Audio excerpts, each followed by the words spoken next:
Hey, Storied listeners, Jeff here. Just wanted to address the sound quality in this episode. I regretfully showed up with only one mic to record today's guest. So you'll hear me, but I'll be a little quieter than normal. Of course, it was important to hear my questions and my prompts for the guest, but I think it was more important that she held the mic and let her wonderful, glowing beauty and truth come out. So I hope it doesn't distract too much and that you enjoy the show. Thanks.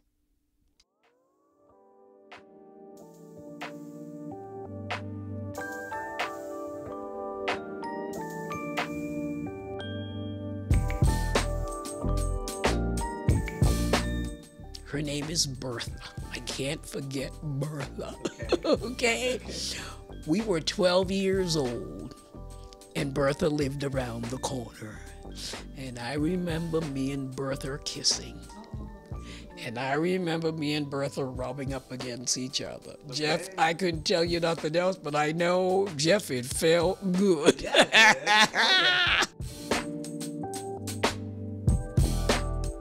That was Midgett, also known as Mary Midgett. I'm Jeff, and this is Storied San Francisco. Midgett turned 85 the day we recorded. I was immediately blown away at her warmth and in awe of her incredible life journey. From Boston to the U.S. Army, from Germany and back to her decision to pack up and move to San Francisco. Here's Midgett. You know, Jeff, it's interesting because at 85, I don't know how I got there, and that's the truth. I looked up online, and it talked about where I was born. The Boston Lion Inn Hospital in Boston, Massachusetts. Okay. Yeah, and now I think it's a CEO. I think there's a woman there now. Oh, it's still there. The hospital's still there. And when I look at it, I said, gee, that's where I was born. Yeah. It's a trip, isn't it? Yeah, it is. Yeah. So Mom's came here when she was 12. To the United States. To the United States from the British West Indies. Met Dad, and they got married, and a whole lot of mess in between, but I'm here. In Boston, did they meet, or? In Boston. Okay. Do you know why she went to Boston? Her parents. Her parents. My grandparents, family. Came to Boston from the West Indies, and then they sent for her and her sisters. They must have had to ditch all their, West Indies clothes and get a bunch of fur coats. That's a very different climate. It's very possible. But Jeff, I never thought about that. It's different than a lot. Yeah. That's the first thing that comes to my mind. I'm like, Boston. Yeah. She came out here when she was 12. Yeah. Yeah. Okay. And from what I'm hearing, grandmother brought the whole family, and grandmother and her siblings did very well economically. Okay. I heard they did great. And so, do you know when that family, your grandmother's family, moved? Do you know about when that happened? No, because Mom's was 12. Yeah. So I have no idea. Well, I'm going to try to do the math. If you're 85 today, yeah, probably around the turn of the 20th century. Well, Mother was born in 1910. So a little bit, 22. Yeah. 1922. Yeah. Okay, Yeah. Long time. There, yeah. Long time. And she was a strong woman. Do you know much about your mom's life that you want to, what did she do for work? You talked about your dad. Well, I'll tell you what Mom wanted to do, but Mom didn't get around to doing it. She went to an art school that I know. Okay. And she wanted to be a model, a foot model. Okay. She made all of my clothes until I was 12, and they didn't look like hand-me-downs. I mean, Mother had class, okay? And talent. Yes, skills. yes, yeah. So I think, Jeff, in between all of that, it got to be crazy for me. Because I was an only girl. I was going to ask, you're an only... Yeah, I was an only girl, and I had three brothers. 3 brothers. Yeah, Okay. and Mother got a little overprotective. Of you. Oh, yeah. So we had our issues. Okay, we did. So me and my aunt were very close. Her sister. I Her was going to sister. ask, so, Yeah. because you said your grandma brought her family, so were there Yeah, aunts yeah, and yeah, uncles yeah, and- yeah. She brought them all, and economically they did well.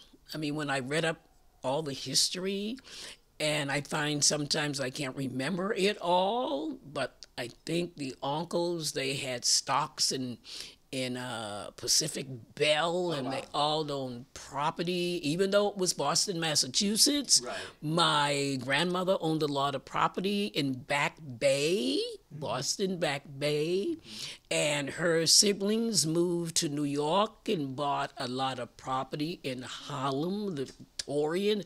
They did okay. Yeah, I would say They so. did okay. Did they have any one kind of business, or did they all just different things? No, some family worked on the railroad. My mother did domestic work when my mother and father split up. Grandmother was a big-time cook. My father's father was a big-time cook downtown. I can't remember the hotels where they were the big-time cooks. That's okay. Yeah, so they did okay. Did all right. Yeah. As I said, me and Moms, we didn't quite get along around the age of 14 on. Okay, so as Yeah. you're becoming a teenager. Yeah. And, but she was strong. Yeah. She was strong. My mother was strong. Single and mom I think, of 4 kids. yeah. But she managed. I couldn't tell you how she managed. Yeah. But she managed. Yeah. Yeah, she did. Where do you fall in your, are you the youngest, oldest, middle? No, I'm the, what am I? 2 older brothers, but my mother didn't raise the first one. Okay. Yeah, she didn't raise the first one. The first one was raised by somebody else in the family. Okay. So it was my dad and me and my 2 brothers. Got it. So it was the 3 of us. Yeah. And so, yeah, what was I? I was the middle girl, because it was Joey, then me, then we called him Dickie, but his name was Richard. Yeah. So it got to be kind of difficult with me and Mother. Overprotecting me, Jeff, it almost drove me crazy. Yeah, especially as I would think as you're becoming a teenager, and you Yeah. want to express yourself and you want to do things. It was nuts. It was really nuts, yeah. So Auntie and I became very, very, very, very What close. was her name? Yeah, Auntie Lane. Auntie Lane. Yeah, Okay. we were very Did close. you spend a lot of time with her family, or? Or with Well, her? she didn't have any children, so Okay. it was me and her. Okay. Yeah. And then when I came, it was interesting. When I came into my sexuality, this was before I joined the service, Okay. she said, I'm going to send you to Chicago because everybody there will take care of you. Well, she had concerns. I was a lesbian. I was young. And Yeah. so she wasn't sure what's going to happen with me out there at that time, Yeah. So, If I may raise my hand at Yes. the back of the class. yes. Well, I've been to Boston, but I can characterize it as it has a liberal reputation, kind of conservative, right? That old Catholic conservative. It is. It's terrible. Yeah. And racist. And Yeah. homophobic, like all that stuff. Yes. Well, during my time, I went to Catholic school, and I was the only black in the classroom for 2 years. Right. It was a horrible experience. When I graduated from junior high, 7th to 9th grade, that was bearable, but I was coming into myself.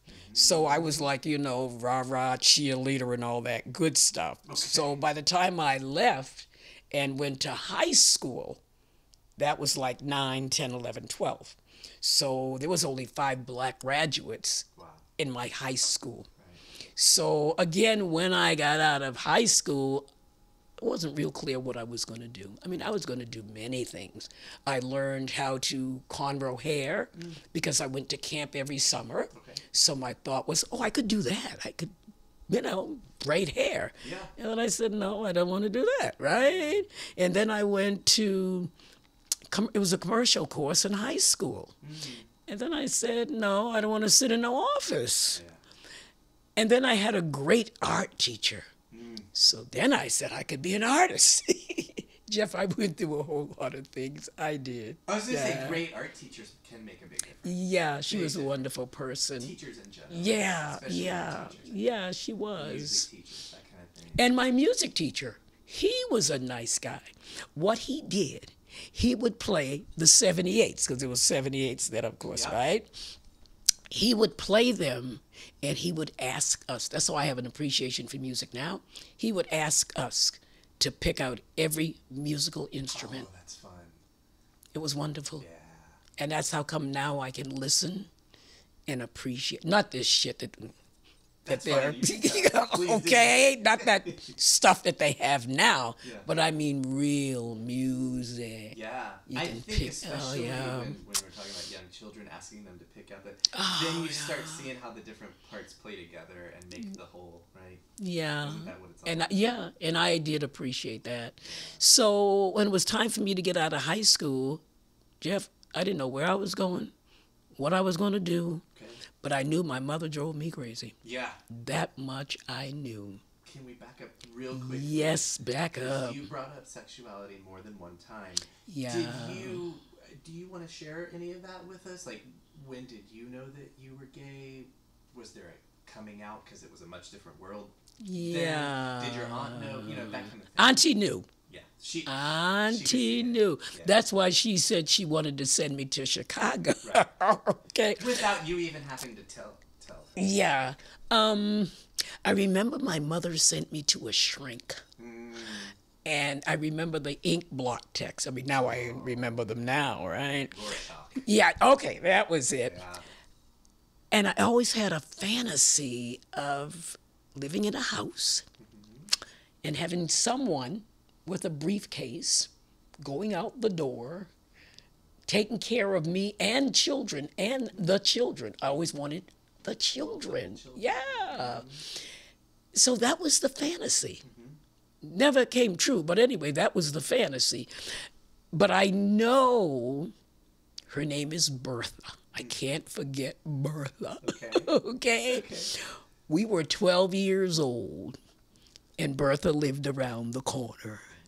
And I remember me and Bertha kissing. And I remember me and Bertha rubbing up against each other. Okay. Jeff, I couldn't tell you nothing else, but I know, Jeff, it felt good. Yeah, okay. That's the age, though, 12, 13, 14. Like, yeah, you're trying to figure it out. Yeah. Yeah. And I didn't really figure it out, I think, until when I joined the Army, because we were all there. And there was no figuring it out. It all just felt good. Yeah. I mean, me and all the girls. Yeah. It just felt good. Yeah. So what happened, I always wanted to have children. Yeah. So we had a great time in the Army. We all had girlfriends. Can we go back just keep on going back, it's fine. Because I had interrupted you to go back and talk That's about okay. Your sexuality That's okay, yeah. Woman. But you had been saying, you had been considering all this stuff after high school. None of it kind of really took, and then you joined. Was that kind of, none of that stuff worked out, and then you're like, I'm going to join the Army? Or what was the decision to join the Army? The decision to join the Army was an economic decision. How was I going to take care of myself? I didn't want to be home with my mother with her driving me crazy. And Auntie suggested I join the Army. That was Auntie was a good person. That was her suggestion. And was this maybe the 1950s? I was 19. 50s or so? Let's see. I joined the Army in 1956. Got it. Okay. So, yeah. Okay. When I got out of high school, I did have a job for about a half a minute. I was a cashier. And in a department store, but that was like, oh, this is not going to do it, between that and my mother, Not fulfilling. Yeah, not at all. So you saw an opportunity to do something and get away. Yeah, so it was a great opportunity. Jeff, I had a good time. Right now, that was the way I was able to go to college. Yeah. Okay, and having my children, they made it different for us as women. Now you could have the children and we would pay you and the monies for your rent, your expenses as a woman, where in the service, whereas they didn't do that before. Right. They only did it for the men. Well, and I was going to ask about the 50s and women in the Army. You know, maybe, definitely not as common as it is now. Not as many women in the service. Yeah. Was that a big deal for you, or? It was a big deal. Yeah. I mean... And if I may presume, Sure, a sure. black woman also. Well, you know, I learned a lot about Southern women Yeah. because my mother, in her own little way, was prejudiced. Very prejudiced, Jeff. Very prejudiced. As far as my mother was concerned, anybody down south was ignorant. I mean, that she put that in my head. Yeah. And if I wanted to have friends, they had to come from the West Indies. Wow. Okay. So when I went down south, it was all very new to me. What is going on? In fact, we had to do a bivouac, and my first sergeant said, you know, we worried about you because I was there partnering with a young white kid. You're going to tell me you worried about me? And he could have killed my ass, you know. But he was scared of me because I talked so much. The poor kid was like, you know, because I'm sure he never met somebody that intimate, that friendly. Yeah. So he was like taken aback. So when we came out of the bivouac, it was a good experience. Good. So let me tell you the bad experience. Okay. When we were in the service, we had to buy heels, Oh, okay. you know, okay? Sure. So I went to the department store and went in, me and 3 other black women. Okay, they knew a little bit about prejudice. I knew nothing about it. So we went to the store. First of all, when we went into the store, we had to go in the back. I'm like, excuse me, one minute. Let me go back a little bit though, Jeff, okay? Absolutely. When I got off the plane from Boston, And where was this exactly? went in Alabama. Alabama, okay. Had never known nothing about Alabama, Yeah. okay? Yeah. Got off the plane, and then we went into Anniston, Alabama. So we were hungry. I was hungry. So I went into a restaurant. And then the trooper, he was white, really nice, really nice. Okay. Yeah, and he said, you can't go in that restaurant. And I looked at him, I said, excuse me? And I was, 115 pounds, bold, just bold, okay, short, haven't grown, okay? And he said, well, you can't do that. He says, there's a place for coloreds. I'm like, Yeah. this is not going to work. But my thought was, okay, you knew a little bit about something, okay?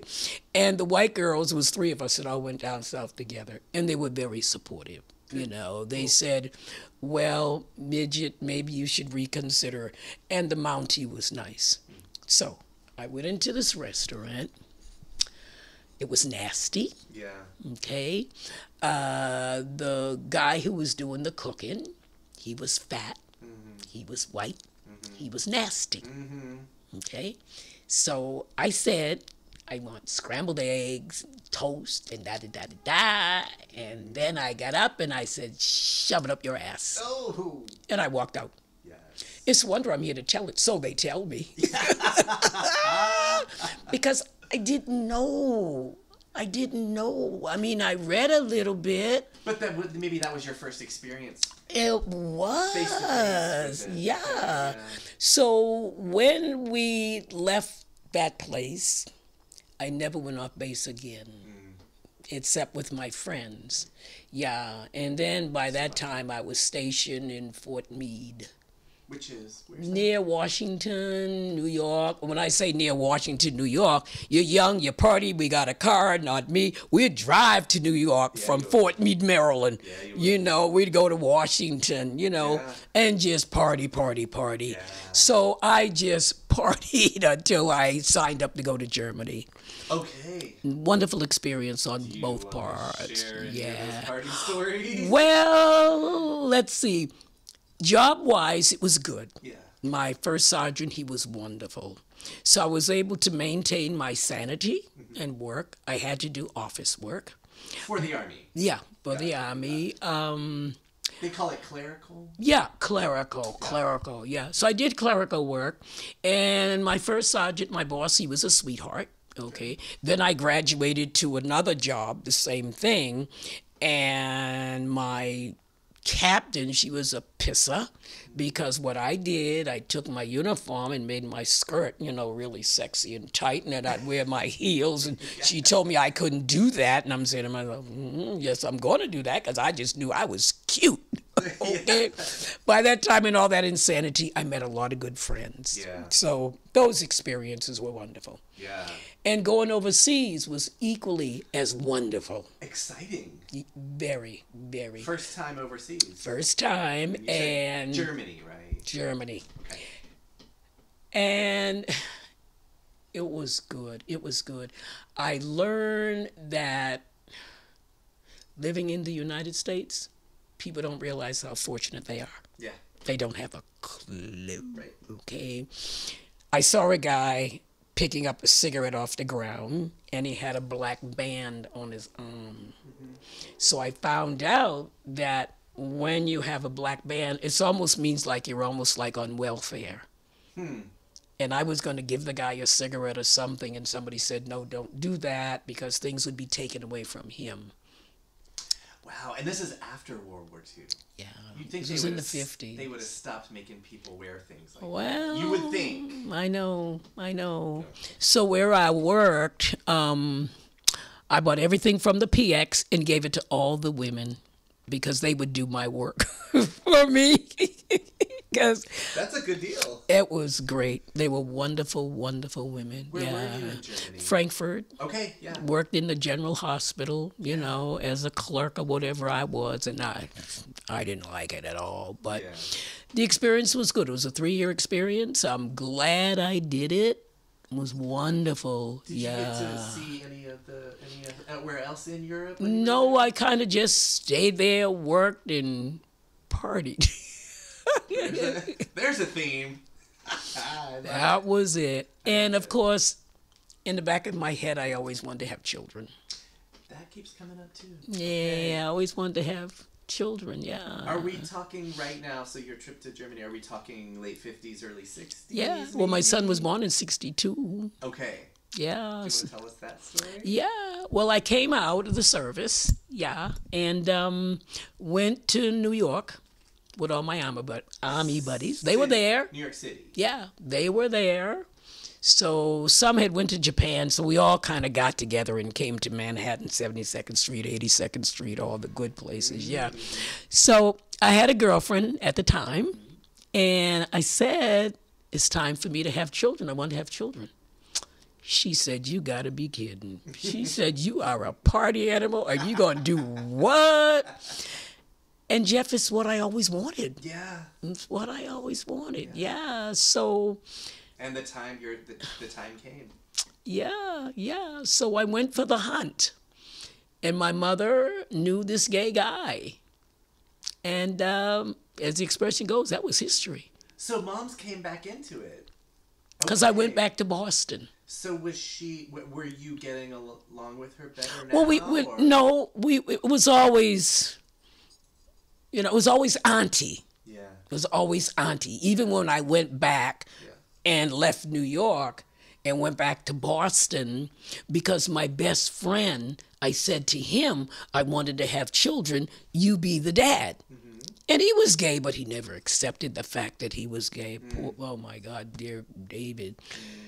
So he said no. Okay. And in my family, you did not have a child without at all. Yeah. So my moms knew this gay guy. He was a designer.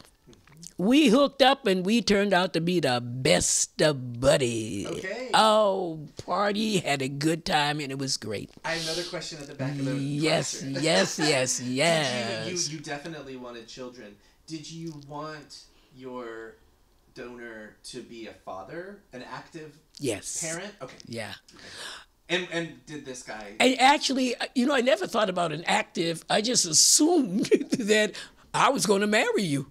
Oh, okay. That was my assumption, because you were not going to have a child in Boston, Massachusetts with Delsina or Aletha, my grandmother. Right. They were very well known in Boston. Okay. And you were not going to do that. Yeah. Yeah. So me and Ross, we talked about it. Okay. He said, cool. Let's get married. Let's get married. Mutually beneficial. Yes. Yeah. Yes. So we had Jordan. Here's Okay. Jordan. That's Jordan up there when he was a little one. Yeah. When he was in the Navy, and now that's him right there in the middle, and right there with part of his family. Can I ask how old Jordan is? Jordan is now 59. 59. Okay, wow. Yeah, Okay. yeah. So we got married, had problems in between because he was gay, and at that time he really wanted someone to care. And it just didn't happen. Yeah. It didn't happen. Yeah, so we split. Okay. And I was taking care of Jordan Jr. by myself, Still in Boston. still in Boston. And he said, okay, let's move and I can find work someplace else. Because he was a designer, he was good, but he wanted love. Yeah.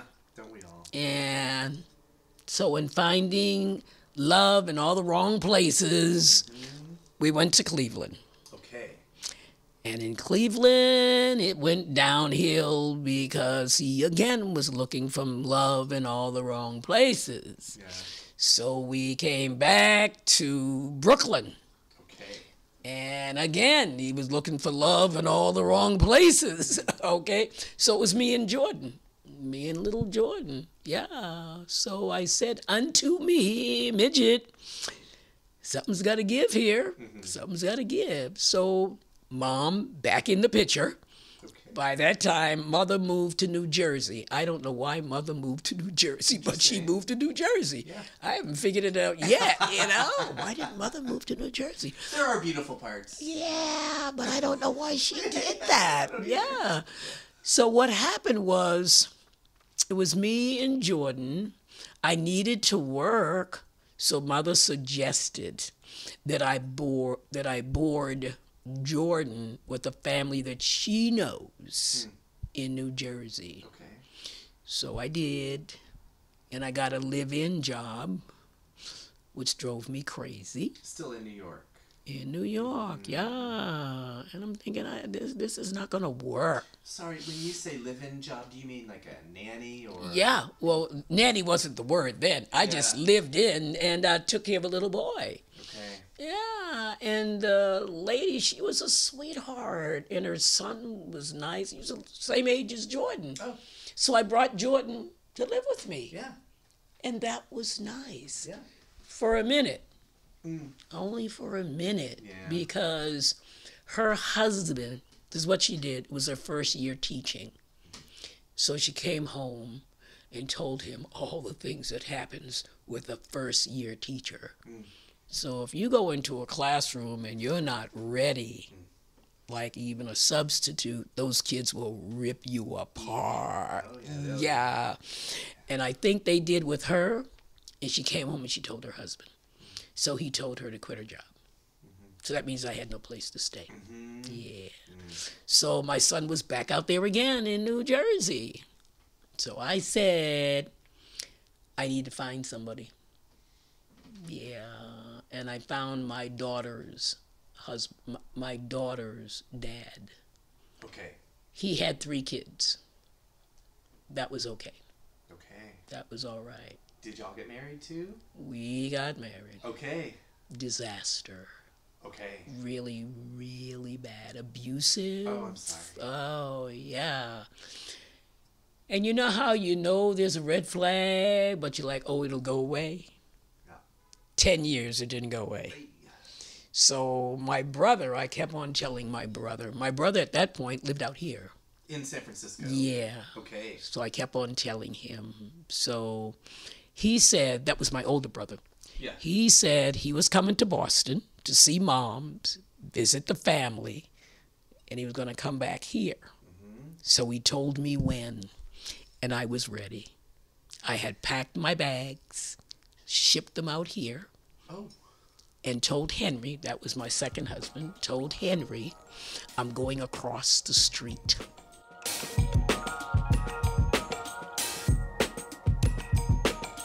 That was Midgett. On the next episode of Storied San Francisco, we'll hear all about Midgett's great escape and landing here in San Francisco. Part 2 drops Thursday. Subscribe wherever you listen to podcasts. Music for the podcast was produced, performed, and curated by Otis McDonald. Original photography is by Michelle Kilfeather. Aaron Lim of Bitch Talk Podcast is our contributing producer. And the show is produced and hosted by me, Jeff Hunt. Now in our 4th season, we have more than 160 episodes available on our website, storiedsf.com, or wherever you listen to podcasts. If you can, please rate and review our show so we can reach even more folks. We love email.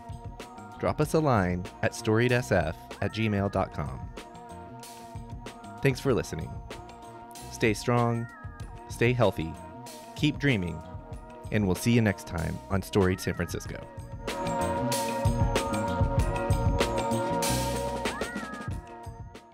This podcast is a proud member of the BFF.FM podcast network.